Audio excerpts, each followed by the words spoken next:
Hi guys, so welcome back to my channel. এটা নতুন দিনত এটা নতুন ভিডিঅ'ৰ সৈতে মই আপোনালোকৰ ওচৰলৈ আহিছোঁ।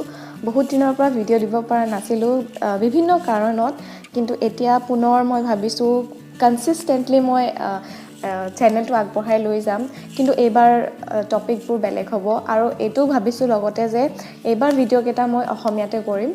অসমীয়াতে মই ভিডিঅ'বোৰ শ্বুট কৰিম। গতিকে ভাবিছোঁ আপোনালোকে মোক সাপোৰ্টটো কৰি যাব। আপোনালোকে হয়তো থাম্বনেইলত গমেই পাইছে মই কি বিষয় লৈ আৰম্ভ কৰিব বিচাৰিছোঁ চেনেলটো। গতিকে পাৰ্সোনেল ফাইনেন্স এনেকুৱা এটা বিষয় যিটো মানুহে বহুত ইগনোৰ কৰে, বিশেষকৈ আমাৰ অসমীয়া সমাজত বহুত ইগনোৰ্ড টপিক হয় এইটো। গতিকে মই ভাবোঁ personnel finance is very important. আৰু নট অনলি পাৰ্সোনেল ফাইনেন্স, বিভিন্ন ধৰণৰ আৰু যিবোৰ ইম্পৰ্টেণ্ট বিষয় হয় সেইবোৰ লৈ মই আপোনালোকৰ ওচৰলৈ আহিবলৈ চেষ্টা কৰিম। গতিকে I hope you will all support me.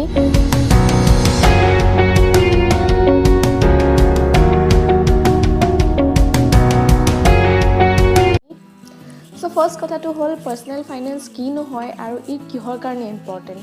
Personnel finance বুলি ক'বলৈ হ'লে আপুনি ধৰক আপুনি এজন চৰকাৰী কৰ্মচাৰী হ'ব পাৰে, নাইবা এজন বিজনেছমেনো হ'ব পাৰে, নাইবা আপুনি এজন ডেইলি হাজিৰা কৰি খোৱা মানুহ হ'ব পাৰে। আপুনি বিভিন্ন ধৰণে আয় কৰিব পাৰে, বহুতো আপোনাৰ ৱে অফ ইনকাম থাকিব পাৰে আৰু তাৰ মাজতে আপোনাৰ বিভিন্ন ধৰণৰ খৰচো থাকিব। ধৰক আপুনি নিজৰ ল'ৰা ছোৱালীৰ পঢ়া শুনাত খৰচ কৰি আছে, ঘৰৰ গ্ৰ'চাৰিজ আনাত খৰচ কৰি আছে, নাইবা আপুনি আৰু তাৰ মাজতে আকৌ আপোনাৰ জমা কৰিবলগীয়াও থাকে, যাতে আপোনাৰ ভৱিষ্যতটো আপুনি সুৰক্ষিত কৰিব পাৰে, নিজৰে হওক বা নিজৰ ল'ৰা ছোৱালীয়ে হওক বা নিজৰ স্পাউচৰে হওক।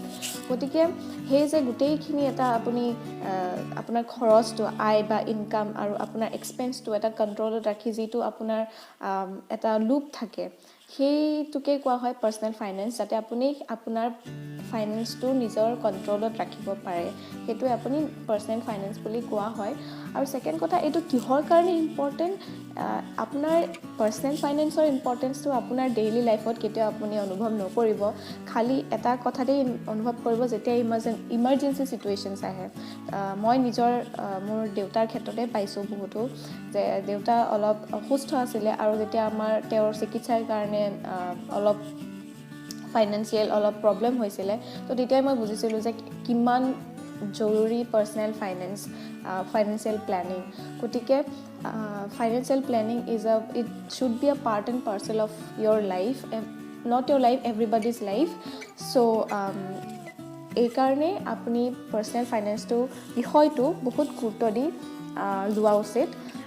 এই যে মই ইমাৰ্জেঞ্চি চিটুৱেশ্যনৰ কথা ক'লোঁ, ভগৱানে নকৰক আপোনালোকৰ ঘৰত কোনোবা এজন সদস্যৰ দুৰ্ঘটনা হওক, নাইবা বহুত গুৰুতৰ অসুখ এটা হ'ল, সেই ক্ষেত্ৰত আপোনাক একদম কুইকলি বহুতো টকাৰ প্ৰয়োজন হয়। 4-5 লাখ টকা, 10 লাখ টকালৈকে বহুতখিনি টকাৰ প্ৰয়োজন হয়। গতিকে সেই টকাখিনি একদম পটকতে পাবলৈ হ'লে আপোনাৰ হাতত হয়তো সিমানখিনি টকা নাথাকিব পাৰে, সদ্যহতে নাথাকে মানুহৰ হাতত। সেইখিনি টকা আপুনি পটকতে কেনেকৈ পাব? গতিকে বহুত ইম্পৰ্টেণ্ট হয় মানুহৰ যে তেওঁলোকে সদায় একদম মেণ্ডেটৰিলি এটা হেল্থ ইঞ্চুৰেঞ্চ পলিচি সদায় ৰাখি থ'ব লাগে। ঘৰৰ প্ৰত্যেকজন সদস্যৰ কাৰণে হ'লেও 2-3 লাখ টকাৰ কাভাৰেজ লৈ, যদি আপুনি ঘৰৰ একমাত্ৰ উপাৰ্জন কৰা মানুহ হয়, সেই ক্ষেত্ৰত আপুনি প্ৰথমতে নিজৰ হেল্থ ইঞ্চুৰেঞ্চটো কৰাই ৰাখি ল'ব। আৰু তাৰ পাছত আপোনাৰ ওপৰত ডিপেণ্ডেণ্ট যিমানখিনি মানুহ আছে, ধৰি লওক 2-3 জন মানুহ আছে, তেওঁলোক সকলোৰে এটা পাৰ পাৰ্চন বা পাৰ হেড 2-3 লাখ টকাকৈ এটা হেল্থ ইঞ্চুৰেঞ্চ পলিচি লৈ থ'ব। এতিয়া ইয়াৰ পাছৰ কথাটো হ'ল পাছৱৰ্ড মানে আপোনালোকৰ বিভিন্ন একাউণ্টৰ পাছৱৰ্ড বা পিন। আমাৰ হাতত বিভিন্ন ধৰণৰ একাউণ্ট থাকে, ধৰি লওক বেংকৰ আমাৰ ছেভিংছ একাউণ্ট থাকে, দেন তাৰপাছত PPF একাউণ্ট থাকে, তাৰপাছত আপুনি যদি ষ্টক মাৰ্কেটত ইনভেষ্টমেণ্ট কৰে তেতিয়াহ'লে আপোনাৰ এটা ডিমেট একাউণ্ট থাকে। গতিকে এই সকলোবোৰ একাউণ্টৰে আপোনাৰ এটা নিৰ্দিষ্ট এটা পিন থাকে। গতিকে সেই পিনবিলাক আপুনি এটা নিৰ্দিষ্ট জাগাত, নিৰ্দিষ্ট ঠাইডোখৰত আপুনি জমা কৰি ৰখাটো একদম অত্যন্ত প্ৰয়োজন।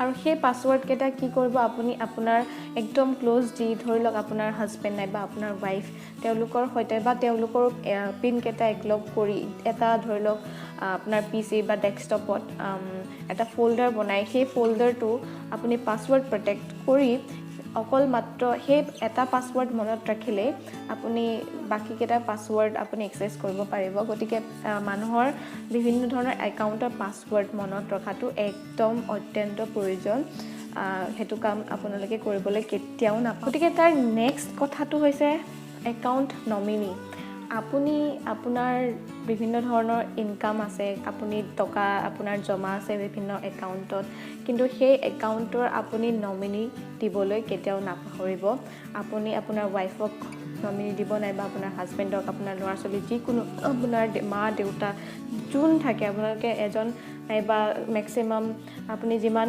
বিচাৰে তেওঁলোকক নমিনি দিব পাৰে চ' তেওঁলোকক নমিনি দিব আৰু তেওঁলোকক অৱশ্যে সেইটো কথা অৱগত কৰিব দেই যে আপুনি নমিনি দি থৈছে কাৰণ কি হয় বিভিন্ন ক্ষেত্ৰত আপুনি ধৰি লওক আপোনাৰ কিবা এটা হ'ল তাৰপিছত যেতিয়া সেই আপোনাৰ উপাৰ্জনৰ টকাখিনি কোনোবাই এক্সেছ কৰিবলৈ যায় আপোনাৰ ফেমিলি মানুহ কোনোবাই গতিকে নমিনিৰ অভাৱৰ কাৰণে সেইখিনি টকা এক্সেছ কৰিবলৈ নোৱাৰা হৈ যায় গতিকে আপুনি একাউণ্টৰ নমিনি দিবলৈ কেতিয়াও নাপাহৰিব ইয়াৰ নেক্সট বিষয়টো হৈছে আৰু আটাইতকৈ ডাঙৰ বিষয়টো হৈছে ইনভেষ্টমেণ্টৰ আটাইতকৈ ডাঙৰ কনচেপ্টটো কি হয় জানেনে হয়তো আপুনি মাহিলী 10,000 টকা এটা ইনকাম কৰিব পাৰে নাইবা মাহিলী 50,000 টকা ইনকাম কৰিব পাৰে কিন্তু আটাইতকৈ ইম্পৰ্টেণ্ট কথাটো হৈছে আপুনি কিমানখিনি টকা আপুনি জমা কৰি যায় আপোনাৰ ভৱিষ্যতৰ কাৰণে যাতে আপোনাৰ ভৱিষ্যতটো স্মুথলি ৰান হ'ব পাৰে মানুহে আজিকালি বিভিন্ন ধৰণৰ ইনভেষ্টমেণ্ট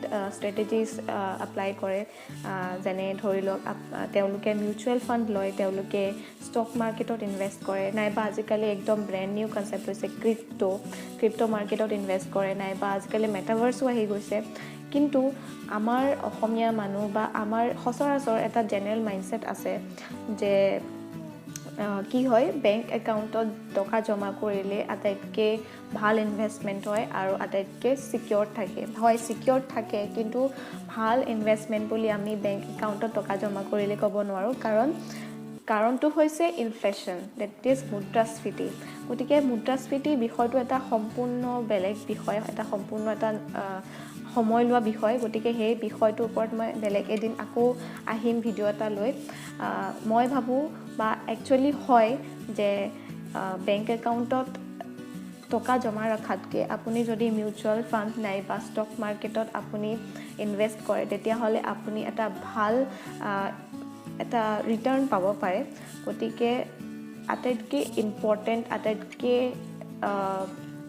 গুৰুত্বপূৰ্ণ বিষয়টোৱে হৈছে ইনভেষ্টমেণ্ট চ' মানুহে তেওঁলোকৰ মেক্সিমাম কেপাচিটিত ইনভেষ্টমেণ্ট কৰি যাবলৈ চেষ্টা কৰিব লাগে গতিকে আজিৰ ভিডিঅ'ত এইখিনি কথা লৈয়ে মই আহিছিলোঁ আই হোপ আপোনালোকে অলপ হ'লেও ভাল পালে মোৰ কথাবিলাক শুনি বহুত দৰকাৰী বস্তু হয় বহুত দৰকাৰী বিষয় হয় কাৰণ আমাৰ আজিকালি কি হয় পাৰ্চনেল ফাইনেন্সটো একদম ইগন'ৰ্ড বিষয় হয় আৰু এই বিষয়ে জ্ঞান দিবলৈ হ'লে মানুহ মানে একদমেই কম আপোনালোকে মোৰ ভিডিঅ'টো কেনে পালে প্লিজ কমেণ্ট কৰি ক'ব আৰু প্লিজ যদি ভাল পালে please like share subscribe to my channel আৰু এনেকুৱা নতুন ভিডিঅ' লৈ বহুত ইণ্টাৰেষ্টিং টপিক লৈ বহুতো নাজানা কথা জনাবলৈ চেষ্টা কৰি মই আপোনালোকৰ ওচৰলৈ আকৌ আহিম গতিকে বাই বাই